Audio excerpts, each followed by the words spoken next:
Ladies and gentlemen, good evening to the gospel story. We've taken a little bit of hiatus for the last 2 weeks because we were in our 10 days of prayer at Miami Temple. And if you guys enjoyed it, I'm so glad that you guys were able to be with us in the last couple of weeks. Every night we had a different speaker and we had a great time for prayer. And during these 2 weeks, there's a lot that has happened in our world, in our life. But today we are starting again our next to last episode in the gospel story. And for those of you guys that are joining us now, where have you been for the last 19 weeks? But we're glad that you're here today. We've been looking at the entire story of the Bible in the book of Genesis from chapter 1 all the way here to chapter we're looking at chapter 22 today. But we're not looking at the whole book. We're looking at what's called the first and second parts of Genesis.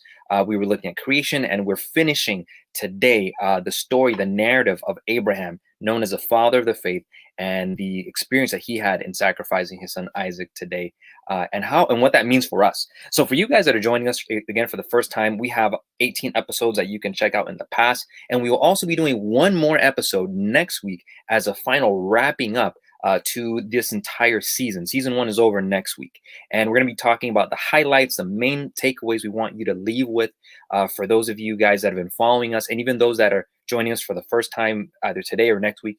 This is going to be kind of a recap, a big picture overall of what are the lessons that we can apply as we look at the gospel applied to the book of Genesis.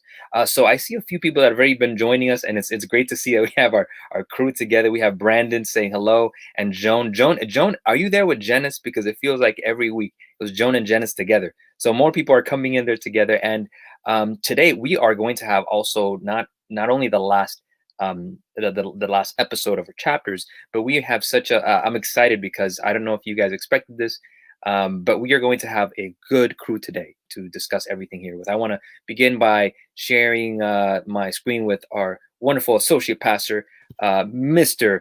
Brian Seawall. How are you doing, man? Welcome back from from Puerto Rico. Glad to see you have internet. How you doing, man?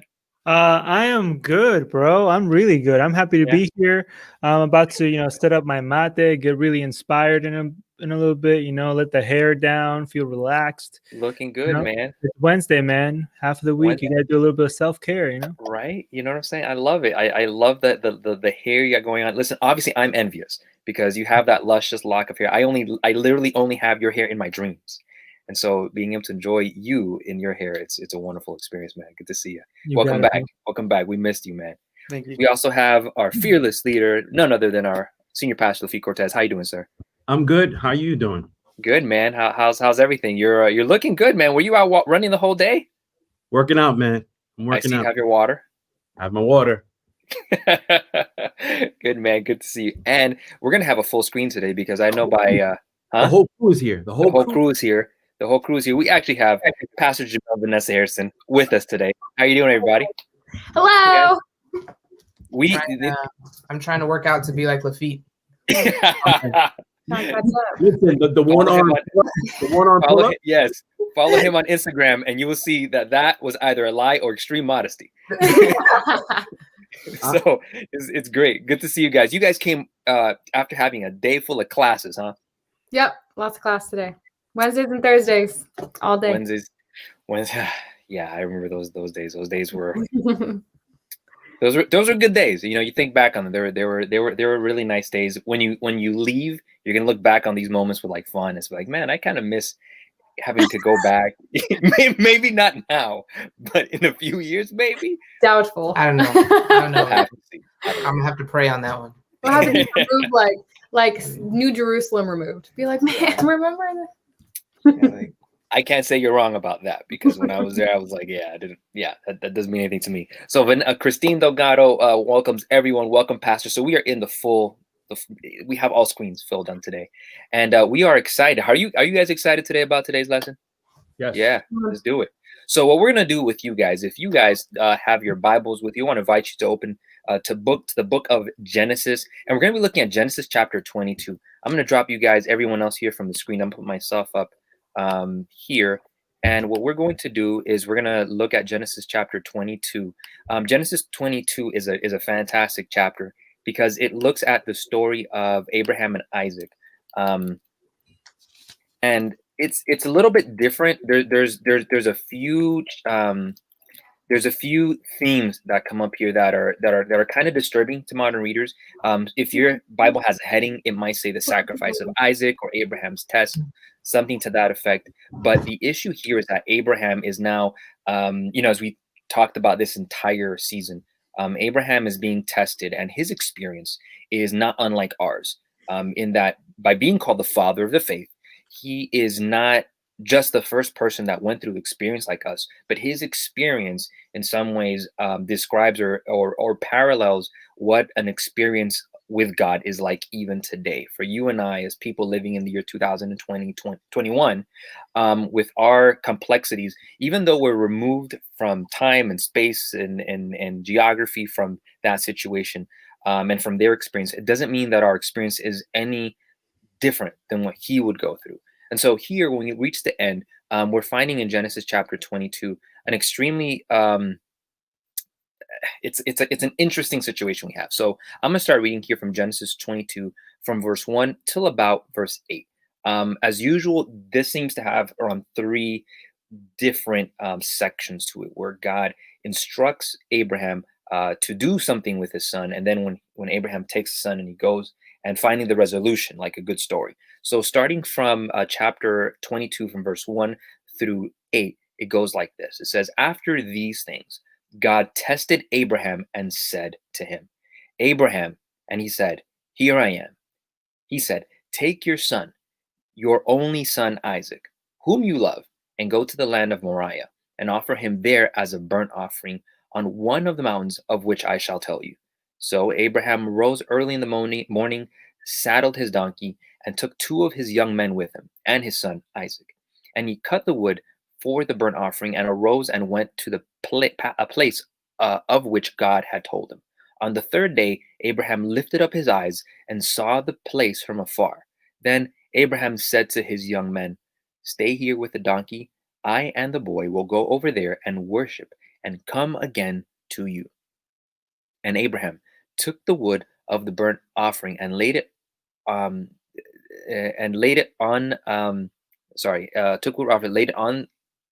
Isaac his son, and he took in his hand the fire and the knife. So they went both of them together. And Isaac said to his father Abraham, my father.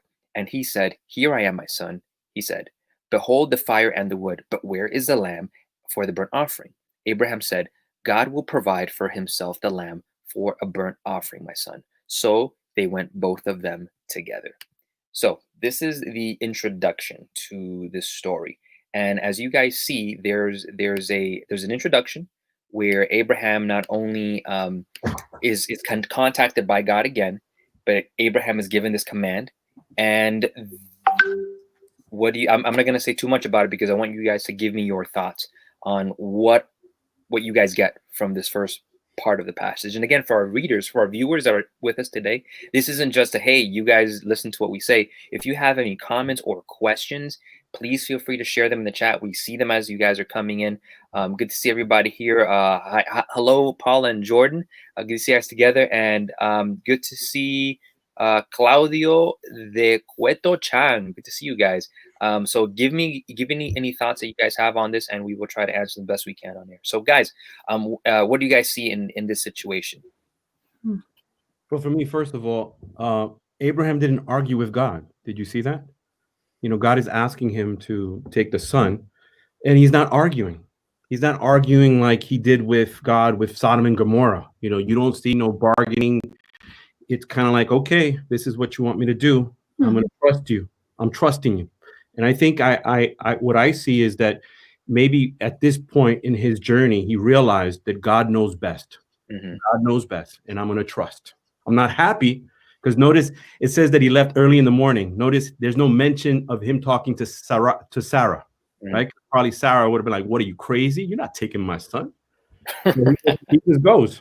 So interesting. Yeah, no, you're right. There seems to be a difference in how Abraham responds to the situation. Like he doesn't argue. This is the first time, I think, in the entire book, that he doesn't debate or try to tell him otherwise. He just kind of takes him. Mm-hmm. Mm-hmm. I think there's trust here, not just in the action of God, but his request and his character, because what God is asking Abraham to do is so left field, because we see even later on, like the surrounding regions, like this was their thing, like child sacrifice, right? And God is clearly on the other side with his 10 commandments. I mean, there's punishment after punishment. Like, I am not this God. I'm not going to make you sacrifice your children to me. But that's what he's asking Abraham to do, in a sense, right? So I think Abraham is not just trusting the process, but also the character of God, of like, I know my God is unlike any other God around. The gods of the gods of my parents, the gods of my family and the surrounding nations. So there's got to be more to this. I just don't understand it all yet. Yeah, I could see that. So anything else? Brian? Oh, you're muted, brother. I think that up until this point, the promise has been repeated several times. And I think Abraham at this point might be prone to most definitely trust in that promise, because he had that promise before his eyes. But there was still a long way to go as far as trusting the person who made the promise, going back to Vanessa's point of, his character, being able to not just trust the promise, but trust the promiser. I don't know. And I think that, many times we come to scripture as Christians and we're reading these things and we're like, oh, I proclaim this word for my life. And, it all sounds very pretty. But then at the end of the day, we have to ask ourselves, do we trust the God who's making these promises? Yeah. And as a matter of fact, when you think about as what we were saying before, in terms of the main kind of question that I've seen from the beginning is like, can God be trusted? That's the main question from the book of Genesis chapter 1 to here. And here's kind of where we see this this question really put to the test, front and center, where after years of having this promise given to him, now Abraham is putting that question to the test in his life with him in that test that he's given. Jamil, any thoughts? Yeah, I something that I noticed was the distinction between God testing his people and tempting them, because God doesn't tempt his people to do evil, but instead he tests the faith, and he tests the character and the trust that they have in him. So in seeing the difference between testing, God is basically asking him, what are you willing to give up? How much do you trust me? Not necessarily tempting him to do evil, because a lot of things, like, we can read in the Bible and think that God is tempting, or he's trying to lead someone to do evil. And it doesn't make sense in our minds, because, like, why would a loving God tempt someone to do evil? Like, that doesn't make any sense. But we see the same thing in the story of Jesus. Like, he goes out into the wilderness to be tempted, but that doesn't mean that God is tempting him to do evil. But instead, even Jesus, even the Son of God, goes into a wilderness season to be tested, So I think we sometimes are afraid of being tested, and we may confuse being tested with being tempted. I think in a way the author kind of points to maybe Moses, he couldn't handle the good news to come, and he kind of puts his out there like, oh, it's not that Abraham was just like randomly tested. God tested him, like Jamil's saying. And when God tests you, you practically already have like the victory assured, because it's your own very God who's testing you. So he's going to come through. And going back to the sense of like the promise was given him for such a long time, I think that we struggle with that as well. When God has promised us something and he gives it to us, and we are so happy with that, and we're living life to our fullest with that, and all of a sudden he asks something else. Now there's this deep wrestle within us to be able to say, well, do I trust the promise or do I trust the God? Because he promised this to me. And so that's very difficult. I think that's where the real difficulty lies.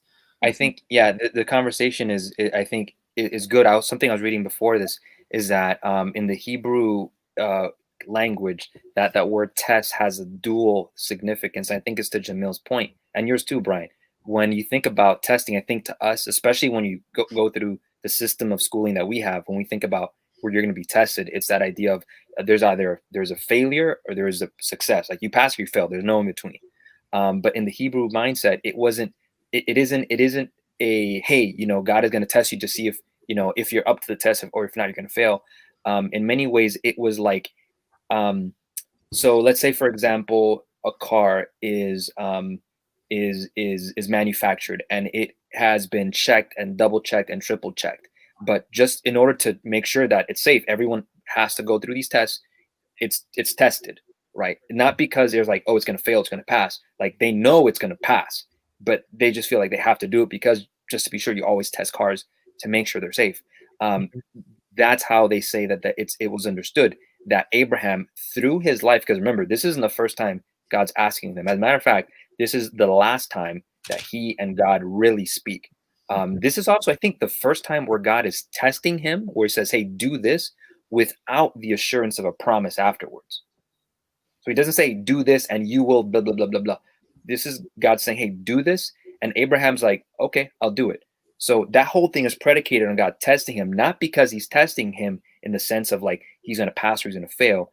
To me, I see it's like that latter where he's already gone through years of being tested where he failed many times. But now, as he's seen time and time and time again, God showing up and showing through and being who he is. Now, this last time, this testing isn't like a pass or fail. It's like, yeah, this guy believes in everything that I would ask him. Even if something crazy like sacrificing a son, I'm gonna just test him like this, and to see if what I'm seeing is the truth. And that's kind of what we're seeing here with that. That word test is used in different times. Like I think in the book of Exodus, where Moses tells the people that God is testing you. And it wasn't in the sense of pass or fail. He's like, listen, I know you got what it takes. I'm just going to show you what I see in you in many ways. So that was why I saw that today. I was like, whoa, that's amazing. Yeah, just to speak to Brandon's point, I mean, he asks, like, what's the purpose of God testing us? Because God obviously knows all outcomes, right? Because he's all knowing. So it's not like God is like, oh, man, I knew I could count on Abraham. That's my dude. But I think it's more so Abraham being able to say, oh, my word, this is my God, and I can count on him. And it's through the tests in our lives, the different sacrifices that we're having to make, that it's not about us really. It's about the bigger picture. It affects more than our lives, and it ends up being a testimony to God and his greatness for other people. Yeah. Yes. Yeah. And there's different tests within this chapter, I feel, because we tend to think of the test, oh, you got to sacrifice, Isaac, but also there's, like you mentioned, Nelson, there's something different about the way that Moses goes on wording this moment and others in Abraham's life, where God has kind of assured him of like a promise to come if he goes through with it. And here he's like, I need you to do this, but you're going to have to go out and wait till I show you something. Whereas before the imagery was already there. He would show him the sky. He would think of the sand, like the imagery was there. This time, no imagery, just go out and wait till I show you. And so there's a total like change, because there's also that test of saying, all right, now I need you to believe in me, even though you don't see it. Yeah. Let me mention also one more thing before we go up. I saw Maria had a comment here where she said, I have several thoughts on this. Abraham, when we were reading this, he told his servants that they would be back, plural tense. So what she's saying, Abraham must have either lied or he had an assurance that they would be back. There's something to be said about that. In that word, where they say the worship, that word that's used in worship is used many times in the sense of creation. Okay. So where we're talking about God being a God, it's used with where God having the power to create. And of course, with the power to create, goes back to the book of Genesis, we are in Genesis chapter 1, where God creates from nothing. So to your point, Maria, it seems that when he said worship, he was holding these two thoughts in mind, that yes, on one hand, God had asked him to offer his son Isaac as a sacrifice. And he was like, okay, I know what you asked of me to do. But on the other hand, he's also holding in tension the reality that God had promised him, that he would have a son, Isaac, and that Isaac would have many children. He would be the father of many nations through his son, Isaac. So it seems that he was believing that God asked him to sacrifice, but maybe having that assurance that, because he used that word sacrifice in life creation, that even if he killed Isaac, God would resurrect Isaac once again, so that he could prove himself to be faithful. Mm-hmm.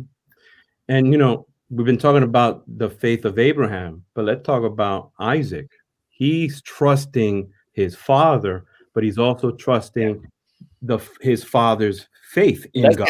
Let's get there, because you're right, but it gets bigger than this. By this time, by the way, everybody, the Isaac isn't a little boy. He's usually the boy that we met in the last chapter. He's about 3 to 5, weaned. The word that's used for Isaac this time is he's a young man. He's about early 20s. And so we're talking about not, my son. We're talking about Brian and Jamil. Like, it's a man. It's a man. Like, he's not going to be like, oh, daddy. Okay. So he could defend himself if needed. And Abraham is over 100, by the way. So come on, knock him out. We'll get there. So let me just keep on reading here. I'm gonna put myself here on the big screen. If you're following me again, we're reading from Genesis chapter 22, and this time I'm gonna read from about verse 9 through 14. Yeah, I think this is where I'm reading, because this is kind of like the climax of the situation. I think we're gonna spend some time here, because this is where not only God not only where the story kind of comes to the climax and it starts giving the resolution, but we start seeing a lot of these elements that we were talking about played out to its entirety.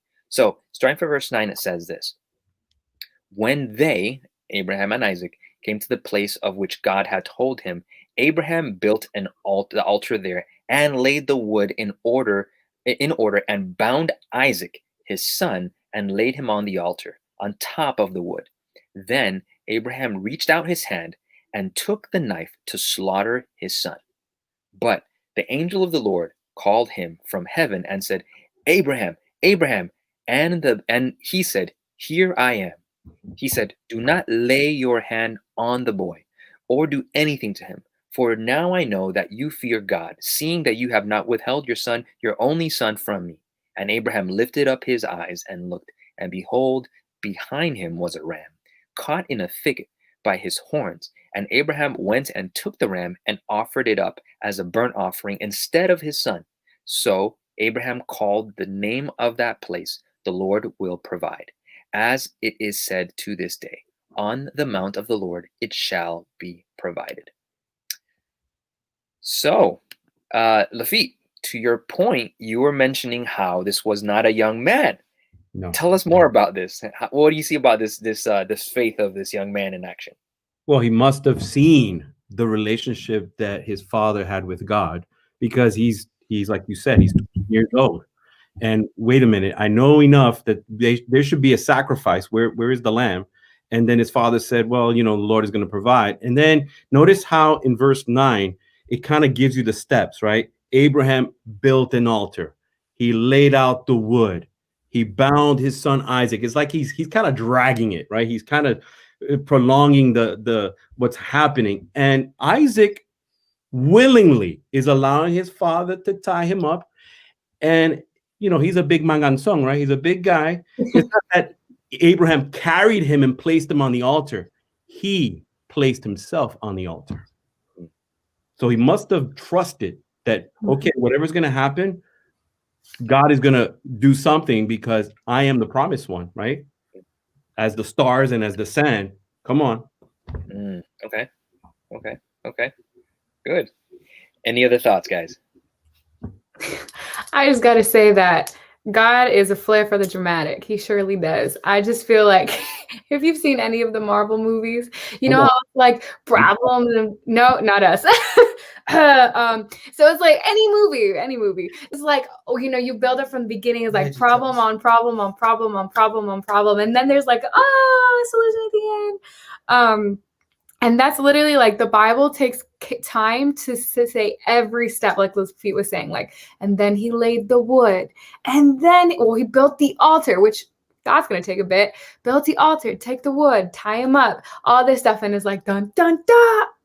You know, so how many times do we like get to places with God when he's asked us to sacrifice, or where we're asking like, where is the provision going to come from? Like, this bill is due tomorrow, or I need to clear my classes today. Like and I've been in these situations as well. And like, God always provides, like he always comes through.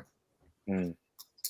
Yeah. I like the, bringing up Isaac's faith, because it was definitely his own. Like, it wasn't something that he relied on his dad for, like, oh, I'm going to have dad's faith. As long as he's faithful, I'm good.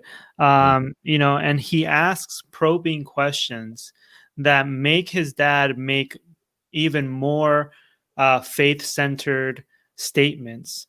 And it kind of reassures the dad of what is coming, of what he's doing, because he tells him, we're gonna come back, and that's him being really hopeful. Yeah, we're coming back. And I don't know if he was talking about Isaac or just the donkey, but we're coming back. And then he, after all these questions are asked, he says, God himself will provide the lamb for the burnt offering, my son. And so the question and the probing of the young man makes the older man prophesy. And that is that's something that we needed, and it's something that we need today, because many times we quiet our young people when they ask questions. They're like, no, that's just the way it is. Oh no, you need to have more faith. Oh, you're going through this struggle, you need to pray more. And it's like, that's not an answer. And so how many of us are willing to actually sit with our children and prophesy over them what God has spoken to us? And that's our youth pastor. Good, Brian. That's a good nugget. That's good. I was thinking about what you just said in terms of this. I go back to this idea that if Abraham's the father of the faith, this is supposed to encompass what it looks like for someone who has now had a long life of experience with God. What is it looking for someone who's spiritually mature? And Abraham in this case is spiritually mature. But I think, as you're saying, Brian, it shows that he was not the only spiritually attuned one. It shows that his son was also spiritually attuned. So this tells me that when it comes to maturity, being older in terms of age does not mean, or is not synonymous with someone being spiritually attuned. Someone like Isaac was willing to surrender himself to whatever God wished, even if it meant killing himself. Just like what we saw in the New Testament, where Mary, Jesus's mother, being a teenager, most likely she also submitted herself willingly to be this instrument in God's hands. So it's not about, you have to tame this and you need a lot of experience in terms of age. What you need is someone to show you their walk, and their walk will inspire your walk. And that's kind of what we're seeing. And this is what we're seeing with Abraham. The other thing that I thought was fantastic was, notice what Abraham's response is. And look in verse 1, where God calls him. Abraham responds saying, "Here I am." And then when Isaac asks him in verse 7, he says, my father. And Abraham responds back to him. He says, "Here I am, my son." It's the same word without any sort of, he, in other words, Abraham makes himself as available to God as he does to his son. Wow. So remember what we talked about at the beginning when creation was broken. Adam and Eve, they had that divide, that divorce, where Abraham was blaming Eve and both of them were blaming God. There was that disruption of shalom, right? That they weren't talking. But here, Abraham once again has that relationship with God to the same degree that he has with his son. And they're willing, both of them, both Isaac and Abraham, willing to submit to God, not knowing what the future holds. In some ways, this looks like what God wants to do with us today. So, no, this is talking to me because my son is 21, and I'm asking myself as I'm reading this, will my son allow me to place him on the altar? Because God said, hey, God wants you as a sacrifice. What has Caleb seen in me to give him that confidence? Trust me and trust God. Yeah. Just for some comic relief, I mean, you're doing P90X now, so I don't know if Caleb has a say. It'll be tight. It'll be tight to see. But this is so like mobster like. I feel like you only see this like from like ruthless killers. Like you're making Isaac take, you know, the wood on his back. You're making him carry the knife. Like it's kind of like when David sends Uriah away with the message of, hey, put him at the front of the line so that he dies. It's so mobster like. I feel like this scene is so like, yeah, you're gonna carry your own like death stuff to the altar. I know it's kind of like resembling Jesus with the cross and stuff, but it's still like very mafioso thing going on here. That's the imagery I'm getting. All right, Jamil, I see you have you chewing on something back there. Yeah. I think one thing that I noticed is the fact that there was still a sacrifice that day. We read things and we're happy that, you know, Isaac is still alive and things like that, but like there was still a sacrifice that day. And I think for me, what God is telling me in this passage is there are times when we want God to prevent things, to prevent hard times, to prevent struggles, to prevent trials, when really in prevention, we lose the provision that could be waiting. So it's like we're wanting to serve a God of prevention when really he's trying to show us like his provision. So like even though Isaac didn't die that day, like a ram still died, which is symbolizing like, dude, like there's still going to be a sacrifice.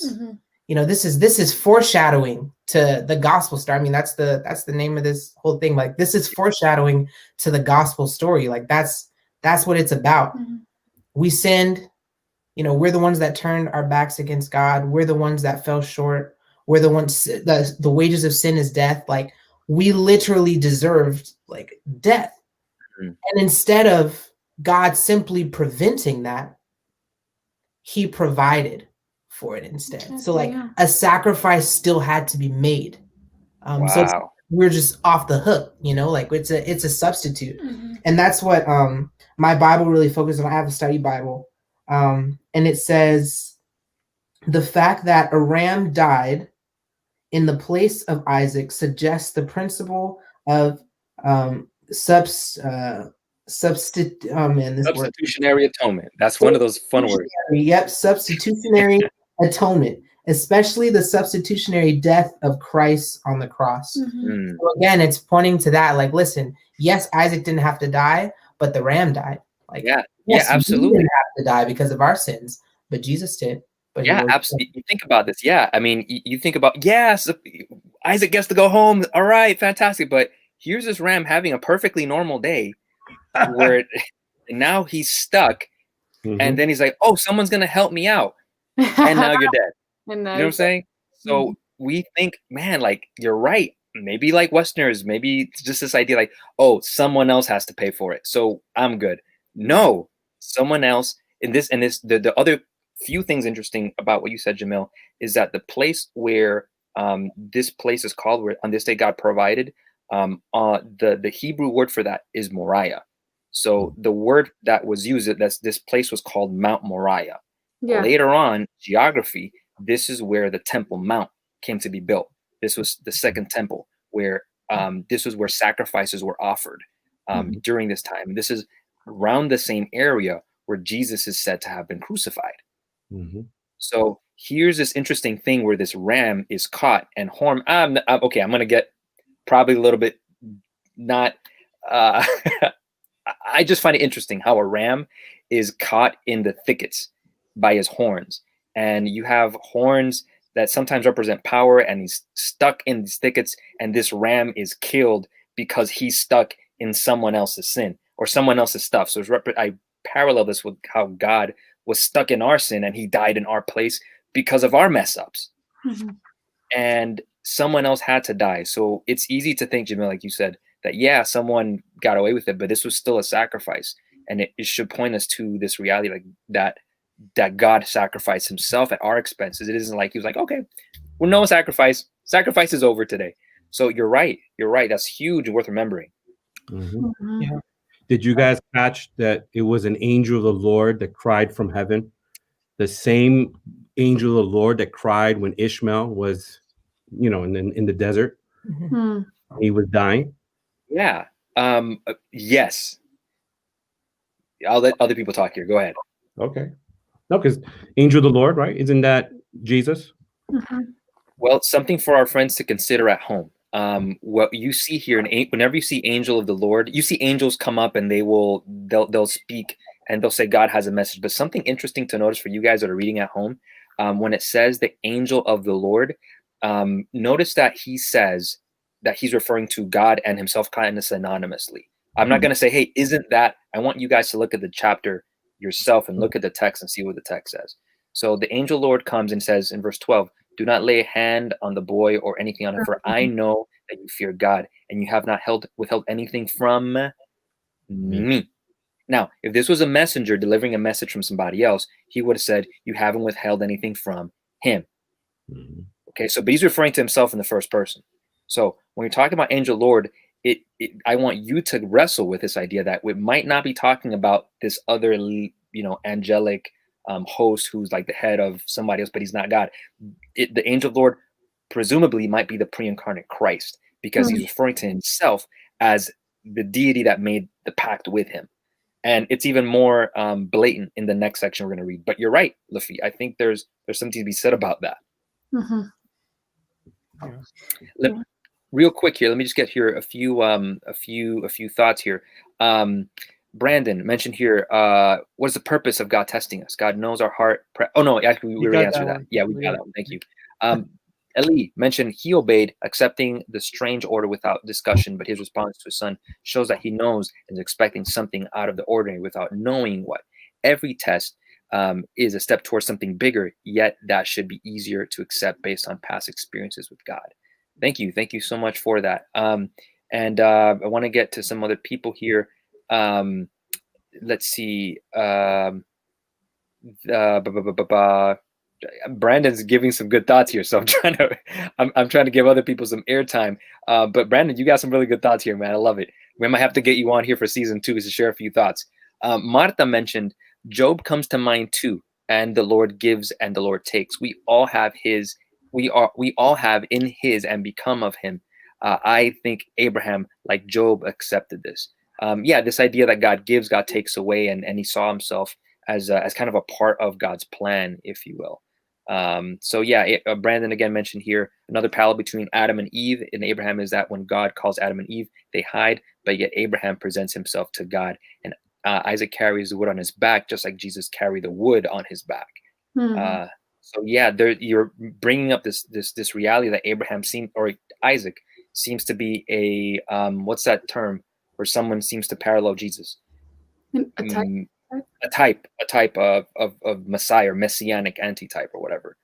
So there's that parallel with him in terms of how they relate. Last one here. I think this is a thought, I think, from Mary, who's hearing Pastor Lafitte. Lafitte, what's interesting about you said about your son will let you place him on his offering. What do others think of about us and our faith and our convictions? You're right. When you think about how we present ourselves to the world, just like Abraham, what would others see in us that would make them want to take some sort of action in their life and their faith? Yeah. Okay, so let me just read. Unless do you guys have any last thoughts on this section before we move on? I'm kind of wrestling with this part here where it says, that do not lay a hand on the boy, he said. Do not do anything to him. Now I know that you fear God because you have not withheld from me your son, your only son. And so, I don't know. It's not like a sacrifice happened there. You know what I'm saying? Like there was nothing that Abraham actually completely did until afterwards, with the substitutionary ram. But to that point, he didn't do anything. I mean, I doubt he even was the one who cut the wood. I mean, I'm sure that if you look at the Hebrew, maybe it was probably like, oh, Isaac is the person who is talking about when he says he, or the servants. Abraham seems to have not done much but raised the knife. And so what kind of comes out to me is like, Jesus is not asking like a huge sign of sacrificial love from me to him. He's like, that sign is Jesus. You don't have to do that. And it appears to be just, and correct me if I'm wrong, it appears just to be the willingness, just the total willingness to say, you gave me this, but I'll give it up if you ask me to. And that's it. That's what, at least that's what I feel like that verse says. I don't know if I'm like completely wrong, but you raise a good thought. Yeah. I mean, child sacrifice was something that was common in those days. And I guess God is saying, Abraham, are you willing to do for me what these other people are doing for their false gods? Yeah, but I think what he's saying, I think it raises that point. I think the theological point, and I think you're right, Brian, because if Abraham's experience describes our own experience, then you have to think about what is it that I add to salvation, to my salvation, right? So if there was anything that Abraham could take credit for, that you say, okay, I did this, Lord, I cut the wood, or Lord, I put Isaac on the thing, then Abraham would be like, okay, then it was my action along with God's action, which a lot of people tend to think today, where they think I do a little bit of work, I tithe, or I go to church, or I do this and that, the other, and then God gives me the grace in response to what I do, and therefore gives me salvation. They think that that's kind of the mixture, the solution, the concoction that gives us salvation. But what you're saying, Brian, I think hits the nail on the head in terms of salvation history, that the only thing we add, what is it? I remember a friend of mine mentioned that the only thing that we add to our equation of salvation is the sin that requires the sacrifice of Jesus. That's the part we add to it, our own sin. And now what we have is Abraham's willingness to trust God in this. And that's what we, in some ways, we add, but it's not like you can say that in itself was like the work we did, because that's just the tiniest bit of effort that he could do in response to what God has done. So it's just, yeah, I think you make a lot of sense with your statement. I don't know what other people think here. No, I mean, all right, I'm at peace with it then. Okay. All right. Well, sounds good.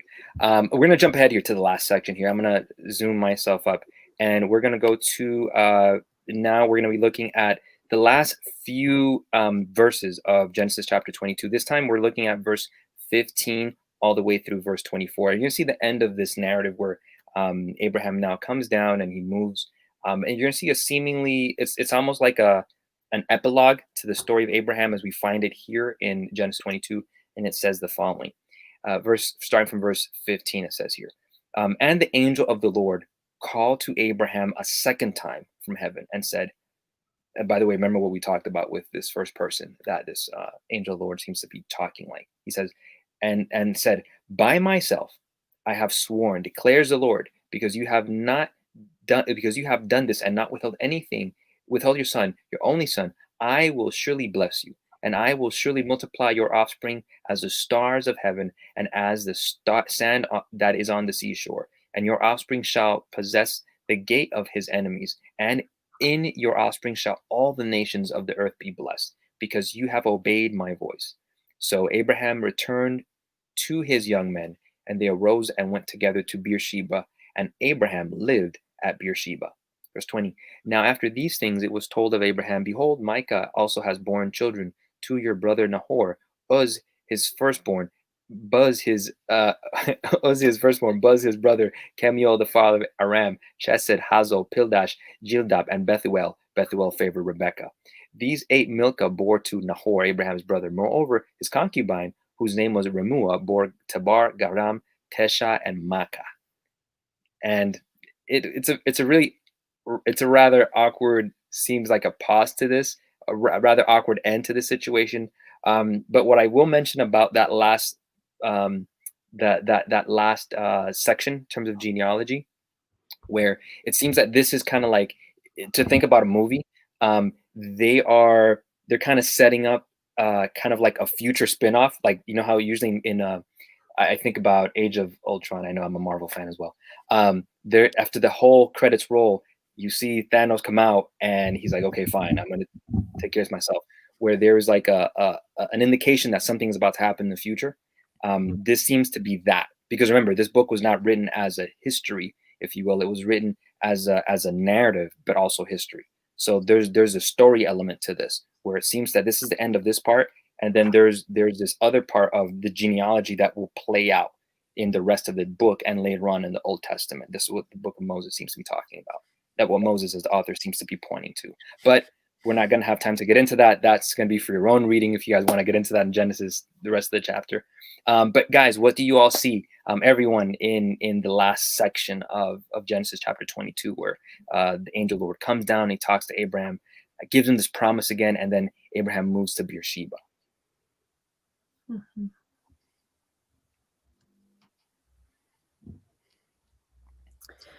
I'm just stuck on verse 18 because I see it all throughout this chapter. And it's like, you're gaining all of these blessings from me, right? Because you have obeyed my voice. And it's, for me, it's like, you didn't obey like my signs, the miracles I set before you, the amazing, like super clear, like it was just a voice, but it comes back time and time again. Like, you're going to go to this place. Like, I need you to go to this place that I'm going to show you. And so Abraham's like, I'm going to go to this place that God's going to show me. And then he tells his servant, we're going to go to this place that God has shown me. And then they get there and it's like, oh, I'm here at this place that God has shown me. And it just shows me like God is with Abraham the whole way through. Like, he doesn't ask him to do something that he's not going to help him carry out, that he's not going to continue to journey with him throughout. You know, like, there are times in our lives that we can just feel like, God, where are you? Like 2020, how many times have we asked that question? Like, where are you? Like, I see dead people on the streets. I see people who look like me, you know, being harassed for no reason. I see my loved ones dying from a virus. I see discord everywhere. Like, where are you? And God is telling us, like, right here, like this place I'm going to show you. I'm right here the whole way through. And it's just, I'm just grateful to have a God like that, you know? Mm-hmm. Did you guys notice that he stayed in Beersheba, but it doesn't mention Sarah? Yeah, I did. You're right. Are you implying that they somehow separated? Yeah. Or what do you? Yeah, because it says here, Abraham stayed in Beersheba. Doesn't say he went back home. Doesn't say. And then the next chapter, 23 verse 1 mentions her death. So it's like he came from Beersheba to bury her. So kind of, I'm just asking, did you guys catch that? Maybe Sarah heard what happened. Well, listen, speaking as I'm sure you probably know this, it would be hard to explain to your wife how you almost murdered your son. Exactly. So that might be a hard conversation to have. Yeah. So maybe he was like, this is probably a good time to bow out. Just and maybe yeah, I don't know. I do know that as I read the rest of this chapter, Abraham and God don't talk again. No. They don't speak again. And maybe this is something I heard. It's like this, maybe there was nothing to be said at this point. He didn't need to talk to him at all in either one. Maybe one of those things where it's like, you know what?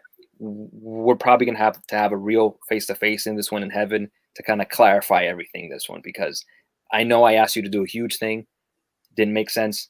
And I know I created some strain in your marriage, possibly.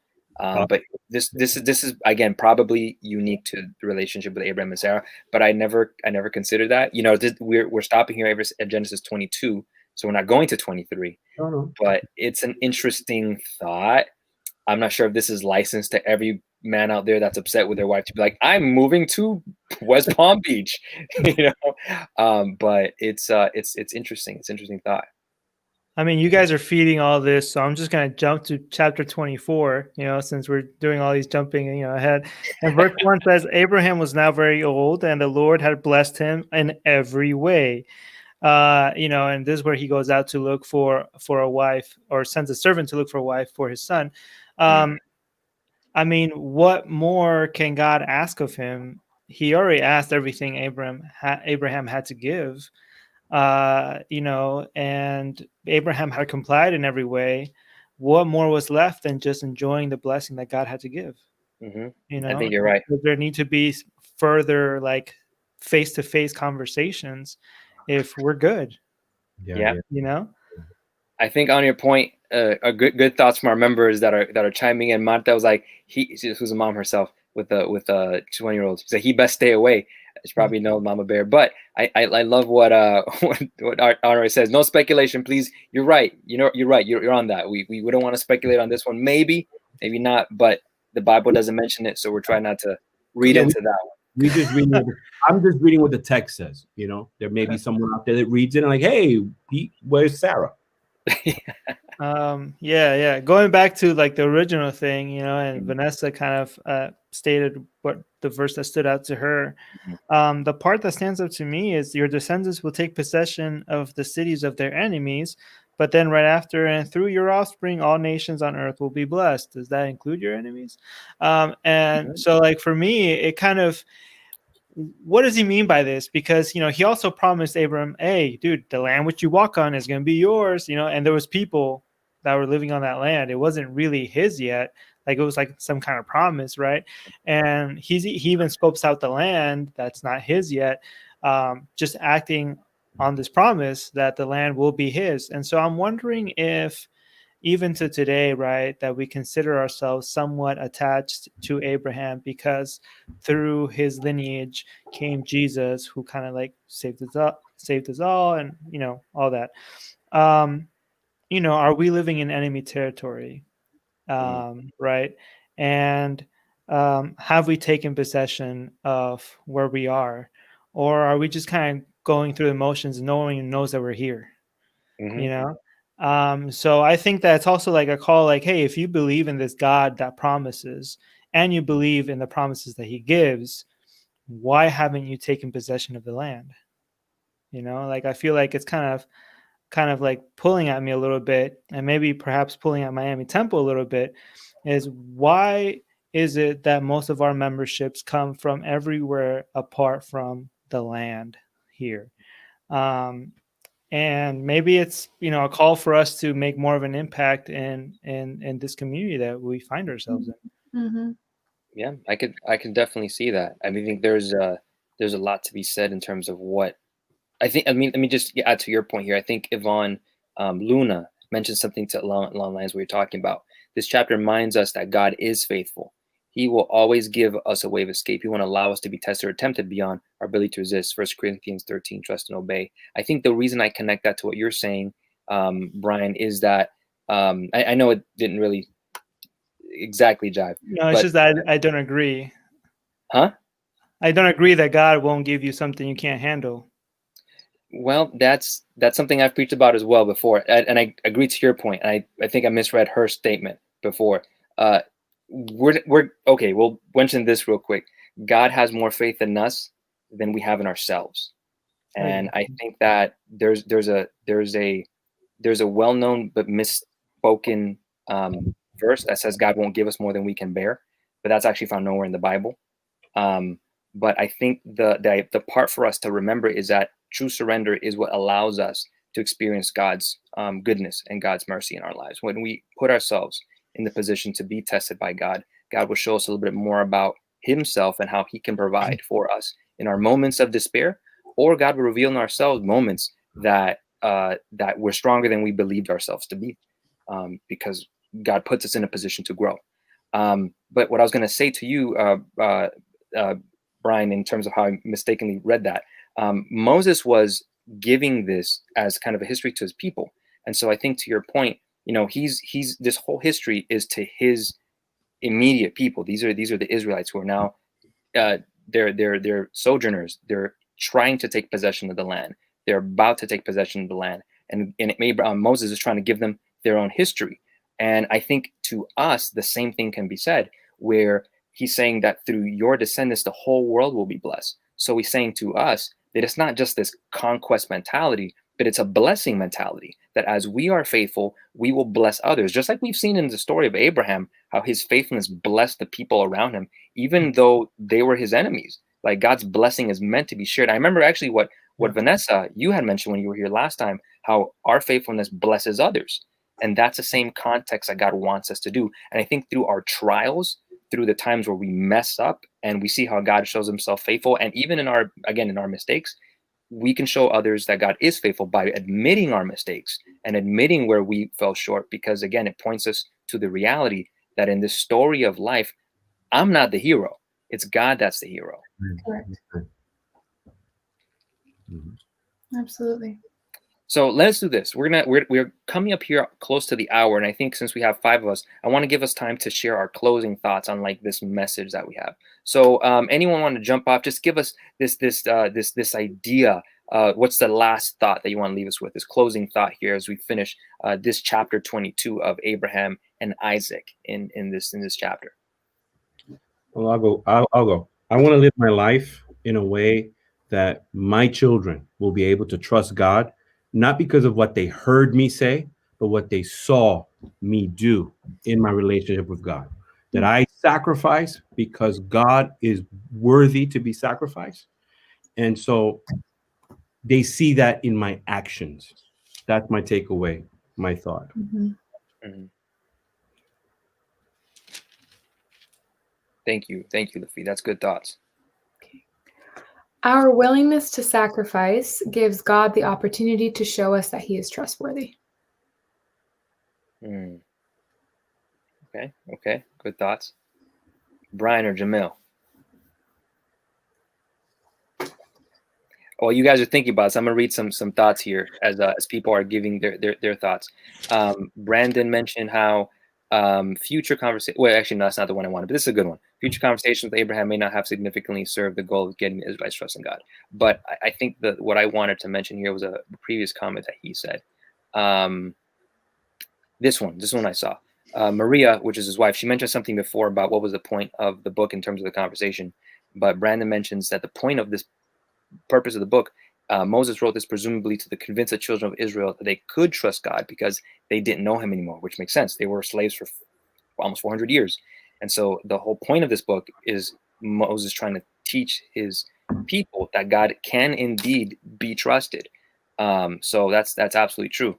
Eli Honore mentions it's not even our human possibility, but our divinely provided strength.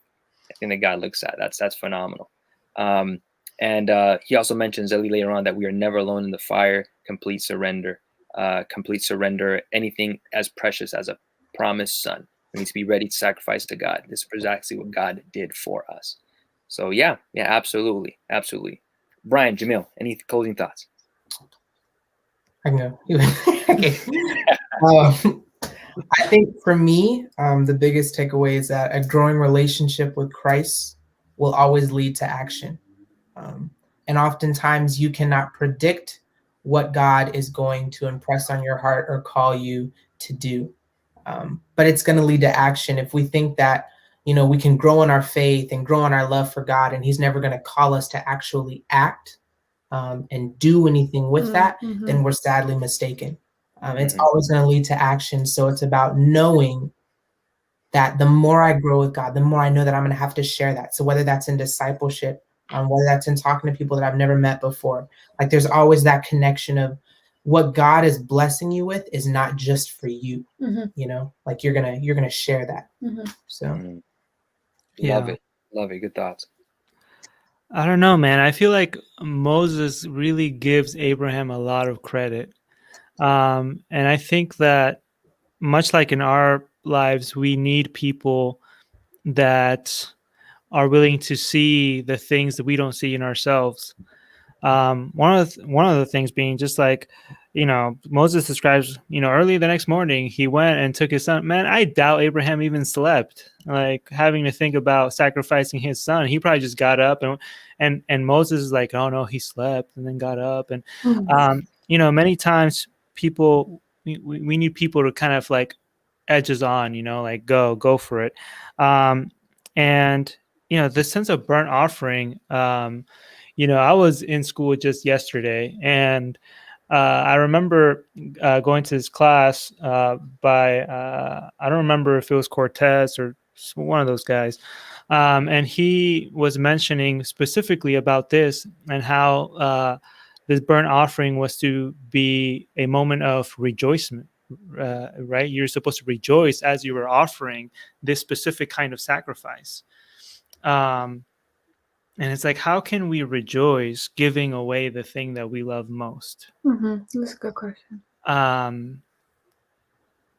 I don't know, and I think that's kind of like my takeaway right now is, if I were to just like sit down and actually analyze and see what is it that I love most, would I be willing to give that up for God in joyous worship? Mm. I don't know. I think I have to get there still. Why'd you got to get so introspective?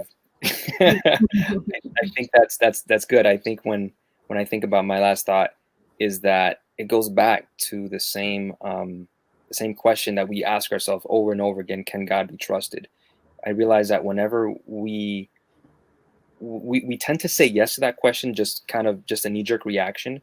But I think, to your point, Brian, when it's the things that we love and our comfort, what we're used to, when that's put on the line, that's when we show who we really trust.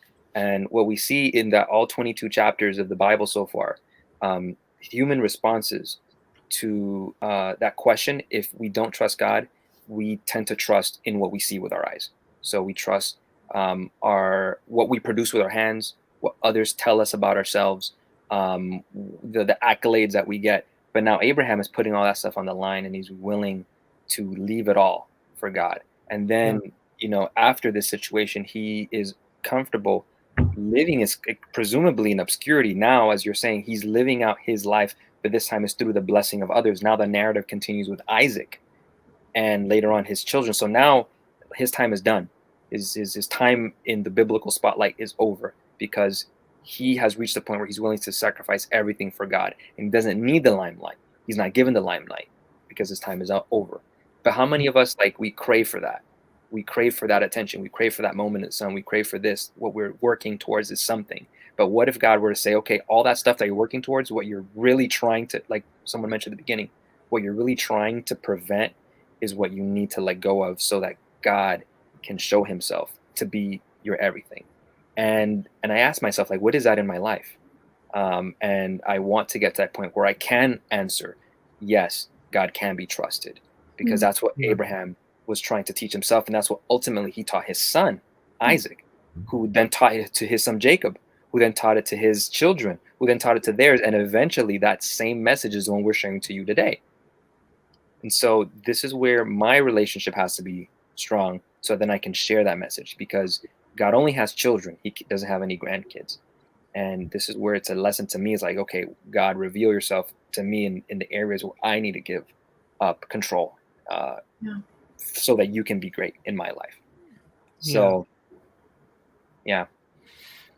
Folks, this was good. Everybody, thank you so much for being with us today. This is not the last time you're going to see us together. We're going to be here again next week. I know you thought you're going to be free, but you got one more. But we're gonna take a 2-month hiatus. So, but right now I'm gonna say goodbye to you guys, Brian, Jamil, Vanessa, Lafitte. Good to see you guys. I'm gonna let you guys buy out here for a second, and then we'll say hello to you guys after everyone is done.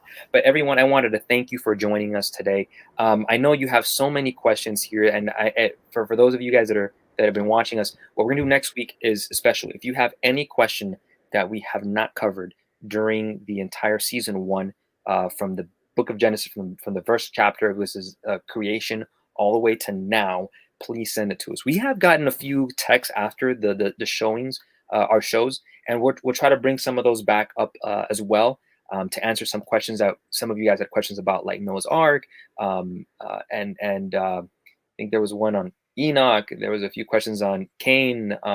So there's, again, if there's anything we have not answered, please send us an email, or just go on Facebook or Twitter. Just leave us some sort of comment and let us know, so that we can respond to you. The other thing is that we are, for those of you that are watching live today, this is Wednesday, January 20th. We're going to have a Vespers this Friday, the Youth Vespers. And so check it out. It's going to be at go to miamitemple.org to follow us for all of our latest news and updates, and you'll get everything immediately there. And for those of you that are watching this as a replay, again, go to miamitemple.org to sign up for our newsletter. That way you'll stay up to date with our latest worship service times, and know what we're doing in terms of reopening and the coronavirus, everything like that. Go to our webpage now, and you'll be able to follow us there for the latest. Until then, I want to thank you for joining us. We're gonna have a word of prayer for you, and we will see you guys on Friday. Let's pray.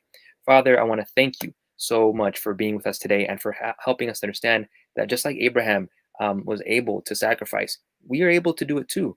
But Lord, sacrifice isn't easy. It's something that is built upon our answering that, yes, you can be trusted.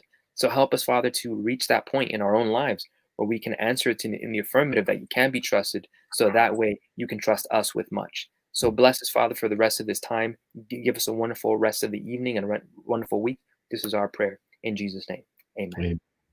So again, everyone, I want to thank you for joining us.